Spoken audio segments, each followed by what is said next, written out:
నేను ఒక ఇంటర్వ్యూ చూశాను సార్, ఎలాన్ మస్క్ అన్ని ఆవిష్కరణలో కల్లా చాలా వరస్ట్ ఆవిష్కరణ ఏంటంటే వీడియో షార్ట్ ఫార్మాట్ లో ఉండటం. అంటే రీల్ ఉద్దేశిస్తూ ఆయన చెప్పాడు. అంటే ఆ రీల్స్ మోజులో పడిపోతున్నారు. రీల్స్ చాలా ఈజీగా ఉంటుంది మనం స్వైప్ చేయడానికి.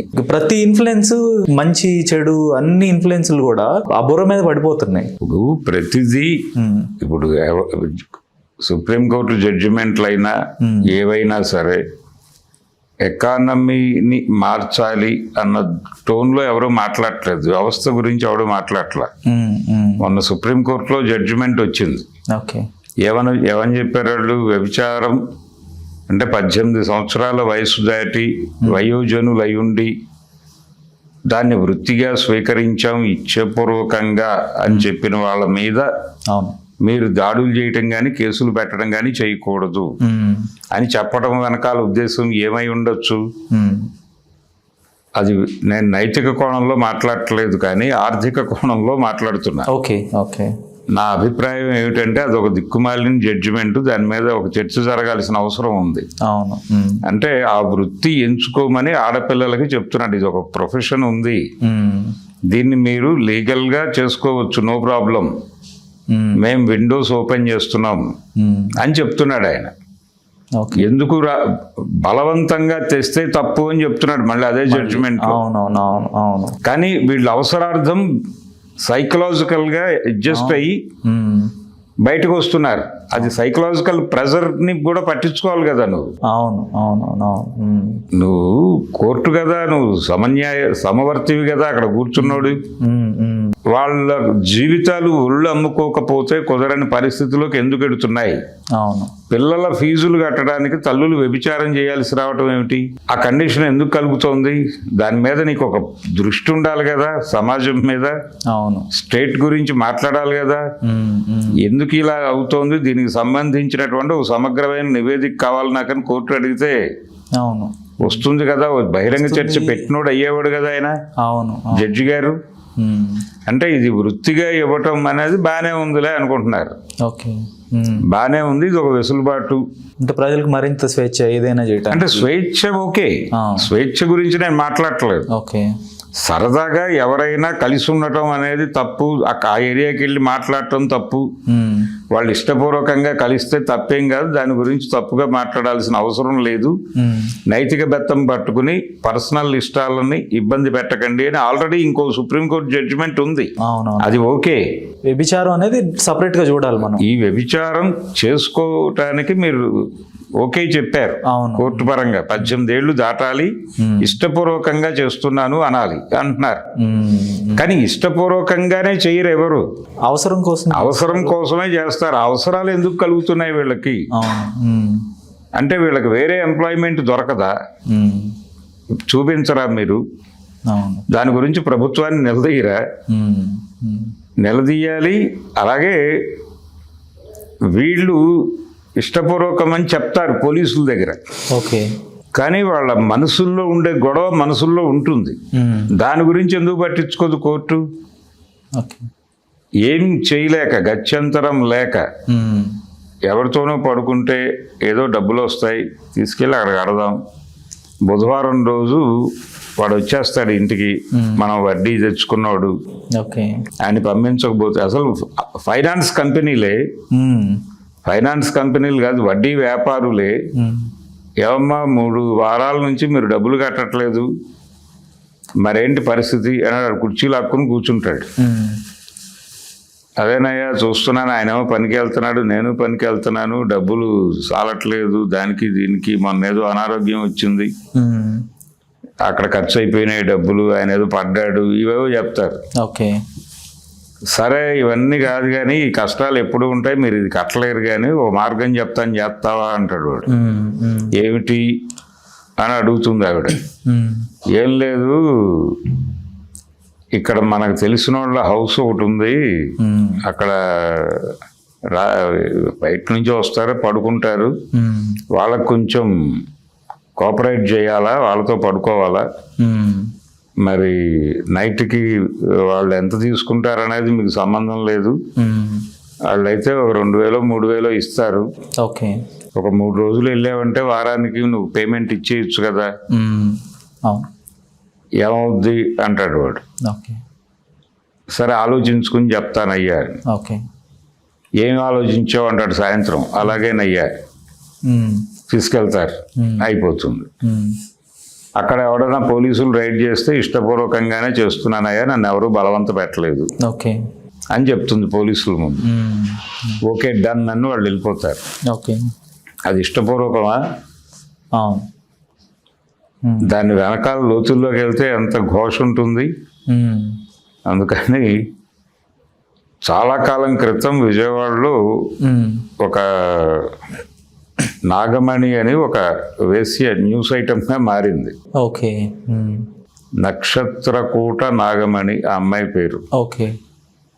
ఆ అమ్మాయి ఏం చేసిందంటే ఒకరోజు పోలీస్ కమిషనర్ ఆఫీస్ ముందు తన సామాన్ అంతా కిచెన్ వంట సామాన్తో సహా అక్కడ పెట్టుకుని ఓకే వంట మొదలు పెట్టింది. ఓకే. అర్థం కాదు ప్రపంచానికి ఏం జరుగుతుంది. పోలీసు వాళ్ళందరూ ఏంటి ఇక్కడ దరిద్రం తీసేయాలి, నాకు ఎవరు ఇల్లు ఇవ్వట్లేదు ఈ ఊళ్ళో, ఓకే. నేను అద్దెకు ఉండటానికి ఇల్లు ఎవడు ఇవ్వటం లేదు, అందుకని నాకు ఎక్కడ బతకాలో తెలియక ఇక్కడ కూర్చున్నా, ఓకే. నన్ను చంపేయండి, లేదు నాకు ఎక్కడైనా ఇల్లు ఇప్పించండి, ఓకే. లేదు అంటే ఇంకేదైనా నన్ను అరెస్ట్ చేసి జైల్లో వేసేయండి, ఇవన్నీ అమ్మేయండి, ఓకే. మీరేం చేసినా నాకు అభ్యంతరం లేదు, మీరు అది చేసే వరకు నేను ఎక్కడో చోట బతకాలి కాబట్టి ఇక్కడే బతుకుతా, ఇక్కడ ఉంటే మీకు కనిపిస్తూ ఉంటాయి, ఓకే. నేను మీకు ప్రాబ్లం క్రియేట్ చేయటం కోసం ఇక్కడ కూర్చున్నా, ఓకే. ఒక నిరసన లాగా చేస్తుంది ఆవిడ. మీరు నన్ను చంపేయాలని డెసిషన్ తీసుకుంటే చంపేయండి, నో ఇష్యూస్, ఓకే. లేదు దీన్ని జైల్లో వేసేద్దాం అనుకుంటే వేసేయండి, ఈ సామాన్ ఎవరికో పనిచేయండి, ఓకే. నన్ను బయటకు తీసుకురామాకండి, అక్కడే చచ్చిపోతా తినేసి, ఓకే. లేదు అంటారా ఇంకేదైనా ఆలోచించండి, ఓకే. నాకు ఎవడు ఇల్లు ఇవ్వట్లేదు, మీరు వచ్చి ఇల్లు ఇప్పిస్తారా, ఇప్పించండి, నేను బతుకుతా, నేను నా వ్యాపారం చేసుకుంటా, నాకు ఇల్లు ఇప్పించండి, ఓకే. లేదు ఏదైనా క్వార్టర్ ఇప్పించండి, మీ పోలీస్ క్వార్టర్లు చాలా ఉంటాయి కదా, ఏదో క్వార్టర్ పడేయండి, నేను రెంట్ కట్టుకుంటా. నేను దాదాపు నన్ను నెలలో 8 ఇళ్ళు ఖాళీ చేయించారు, నేను ఉంటున్న ఏరియాలో ఎవరి దగ్గరికి వెళ్ళినా ఇల్లు ఇవ్వట్లేదు నాకు, ఓకే. నాకేం చేయాలో అర్థం కాక ఇక్కడికి వచ్చా. ఇంతకంటే ఎక్కువ టైం ఆటో వాడిని నేను మెయింటైన్ చేయలేదు, ఓకే. డబ్బులు లేవు నా దగ్గర, అందుకని ఇక్కడికి వచ్చేసా. ఇప్పుడు చెప్పండి అందు మీడియా, నేను రిపోర్టర్ ఉన్నప్పుడు. ఓకే. ఎన్నేళ్ళ క్రితం సార్ ఇది? ఇది ప్రింట్ మీడియాలో ఉన్నాను అప్పుడు. ఓకే. 96 అంటే దాదాపు 30 ఏళ్ళు. Okay sir. ఇప్పుడు వ్యభిచారం అనేది ఒక అసాంఘికమైన ఒక చర్య, ఒక వృత్తిగా చూస్తాము.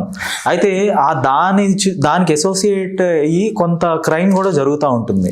సో ఇప్పుడు ప్రభుత్వాలు కానీ లేదంటే ఇప్పుడు కోర్టు జడ్జిమెంట్ కానీ ఆ కోణంలో ఎందుకు ఆలోచించలేదంటారు? అంటే నైతిక కోణం పట్టుకొస్తారు ప్రతిదానికి. ఓకే. బహుభార్యాత్వం ఇవన్నీ పెద్ద నైతిక వ్యవహారాల్లాగా మాట్లాడతారు, అది తప్పు. ఒక మనిషి ఒకరి పట్లే అనురక్తితో ఉండవలెను అనేది ఉండకపోవచ్చు కూడా, ఒక్కొక్కసారి ఉండనప్పుడు ఆ భార్యని మెయింటైన్ చేస్తూనే ఇంకొకళ్ళతో వాడికి ఇంకెక్కడో కనెక్ట్ అవుతారు సైకలాజికల్గా, వాళ్ళతో కూడా ఉంటాడు. దాన్ని తప్పు పట్టాల్సిన అవసరం లేదు. నైతికత అనేది అనవసరం మానవ సంబంధాల్లో. ఓకే. వాళ్ళ ఇష్టపూర్వకంగా ఎలా పడితే అలా వ్యవహరించడానికి వాడికి స్వేచ్ఛ ఉంది, దాన్ని గౌరవించాలి. దాన్ని గౌరవిస్తూనే యువతల వాళ్ళ జీవితాల పట్ల వాళ్ళకి బాధ్యత ఉండాలి. ఆ బాధ్యతని గుర్తు చేయటం వరకే నీ పని. ఓకే. అంతకు మించి నైతికత మరొకటో పెట్టి రూల్ చేయటం అనేది ఖచ్చితంగా తప్పే. అలా చేసిన వాళ్ళని కుదిరితే కొట్టినా తప్పులేదు. అందుకని ఇది కొంచెం సెన్సిటివ్ విషయం. మనం ఎక్కువగా అంటుంటాం KPHB అనేది ఒక అడ్డాలాగా మారిపోయింది ఇలాంటి వ్యవహారాలకి, ప్రాస్టిట్యూషన్కి ఒక అడ్డాగా మారింది, యువత అంతా అక్కడికి వెళ్ళి. ప్రాస్టిట్యూషన్ అనేది ఒకప్పుడు పేటలకి పరిమితమై ఉండేది, ఒక సానివాడలు అని ఉండేవి. ఓకే. కొన్ని ఊళ్ళు పెద్దాపురము లేకపోతే వేల్పూరు ఇలాంటి గ్రామాలు ఉండేవి, అక్కడికి వెళ్ళేవాళ్ళు. ఓకే. అంటే ఆ నీడ్ ఉన్నటువంటి వాడు వాడికి అక్కడికి వెళ్ళేవాడు, తీర్చేసుకునేవాడు, అక్కడ డబ్బులు కట్టేసి వచ్చేసేవాళ్ళు. ఓకే. యూత్ని పిల్లల్ని పెళ్లికి ముందు తీసుకెళ్ళి ట్రైన్ చేయటం కోసం మేనమామలే తీసుకెళ్ళి వేశ్యావాటికల్లో వదిలే కల్చర్ కూడా ఉండేది ఒకప్పుడు. ఓకే.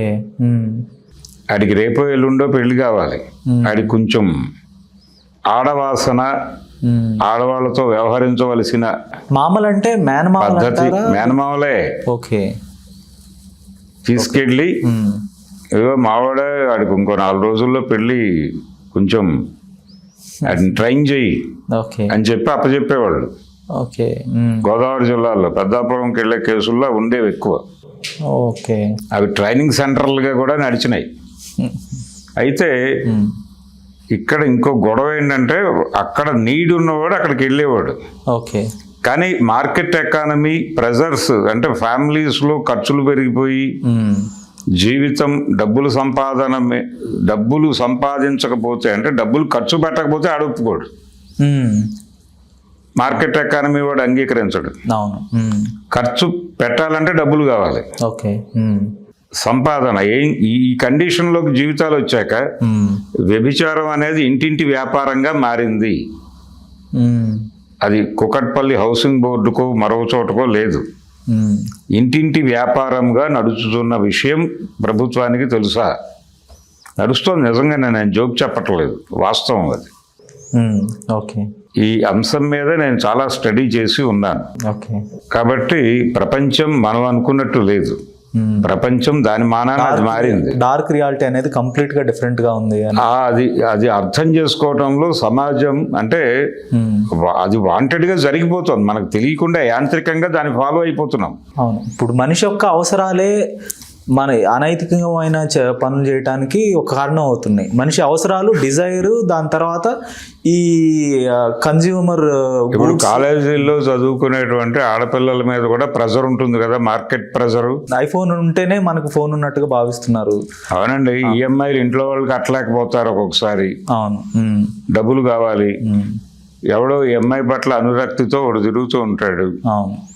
సరే ఏంటి గురువు పరిస్థితి అని మాట్లాడి, నాకు ఇలా ఈఎంఐలు ఉన్నాయి, నువ్వు అవి హ్యాండిల్ చేస్తే నీకు కావలసిన దానికి నన్ను వినియోగించుకోవచ్చును. ఇది జస్ట్ మార్కెట్ డీల్ మాత్రమే. నీకు కావాల్సింది నా దగ్గర నుంచి పొందుతున్నందుకు గాను నువ్వు ఆ రెమ్యూనరేషన్ కింద ఈ ఈఎంఐస్ అని నువ్వు హ్యాండిల్ చేస్తున్నావు, అంతవరకే నీ జ్ఞానాన్ని ఉంచుకో. ఓకే. అంతకు మించి నన్ను రూల్ చేయడానికి ప్రయత్నం చేయకు. నాకు ఉన్నటువంటి ఈ నీడ్స్కి సంబంధించిన భారం నీ మీద వేస్తున్నాను. అక్కడ నువ్వు సిన్సియర్గా ఉండాలా. నాకు దాన్ని ఏమిటంటారు, రేటింగ్స్ ఉంటాయి కదా, ఆ రేటింగ్స్కి ఇబ్బంది కలగకూడదు, కావున అలా వ్యవహరించు అని చెప్తున్నారు. ఓపెన్గానే చెప్తున్నారు. అదే టైంలో నేను ఇంకొన్ని అవసరాల కోసం ఇంకెవరితో ఈ పద్ధతిలో వ్యవహరించినప్పటికీ నువ్వు దాన్ని ఏదో నైతిక కోణంలో చూసి హర్ట్ అయ్యి ఇబ్బంది పడకు. ఎవరికి కేటాయించిన సమయంలో వారికి అనుకూలంగా వ్యవహరిస్తాను నా అవసరాల కోసం. దాన్ని దృష్టిలో పెట్టుకుని బిహేవ్ చేయి అని విద్యార్థుల్ని కూర్చోబెట్టి చెప్తున్న విద్యార్థినులు కూడా ఉన్నారు, చాలా ఓపెన్గానే. బ్రేకప్ పార్టీలు జరుగుతున్నాయి ప్రపంచంలో. బ్రేకప్ పార్టీలకి వెళ్ళినోడికి తెలుస్తుంది ఏం మాట్లాడుకుంటారు అక్కడ. ఎవరైతే ఈ అమ్మాయితో విడిపోతున్నారో ఆ విడిపోతున్న వాడు అక్కడ మూగిన సమూహానికి చెప్పాలి ఎందుకు విడిపోతున్నారు, వాడి ఆలోచన ఏమిటి, ఆ అమ్మాయి ఏం చెప్పింది, ఎందుకు గాయపడి వెళ్ళిపోతున్నాడు, ఇవన్నీ చాలా ఓపెన్ గా చెప్పేసుకుంటారు అక్కడ. అంటే కన్ఫెషన్ స్టేట్మెంట్స్ ఇచ్చుకుంటారు. అంటే నేరాంగీకార వాంగ్మూలము అంటారు న్యాయవాద భాషలో. ఆ నేరాంగీకార వాంగ్మూలాలు చెప్పేసుకుని అప్పుడు మార్కెట్కి ఒక ఆఫర్ ఇస్తారు. మేమిద్దరం ప్రస్తుతం విడిపోయాం, మమ్మల్ని అప్రోచ్ అవ్వదలుచుకున్న వాళ్ళు అప్రోచ్ అవ్వచ్చు అని చెప్పడం కోసం ఈ పార్టీ ఏర్పాటు చేస్తారు. కాబట్టి ఇంత క్లారిటీ ఉంది ప్రపంచంలో యువతలో. వాళ్ళు దుర్మార్గమే కావచ్చు, వాళ్ళ బిహేవియర్ ప్యాటర్న్ అర్థం కాక చచ్చిపోవచ్చు యువతలోడు, ఓకే. కానీ వాళ్ళకు ఒక కథ నడుస్తోంది. ఆ కథను ఎప్పుడైనా పట్టించుకునే ప్రయత్నం చేసిందా ఈ ప్రపంచం? చేయలా. అవును. చేస్తే నీకు అర్థమవుతుంది స్టోరీ ఏంటనేది, రియాలిటీ ఏంటనేది. ధన్యవాదాలు sir. Thank you. Hello, Telugu రాజ్యం ఛానల్ చూస్తున్నారా? సామాజిక రాజకీయ జీవన చిత్రణే తెలుగు రాజ్యం. అతిశయోక్తులు అసత్యాలు ఉండవు. రాజకీయ కోణం కాదు, ప్రజా కోణమే కొలబద్ద. తెలుగు రాజ్యం వీక్షణ మీ ఉత్తమ అభిరుచికి నిదర్శనం.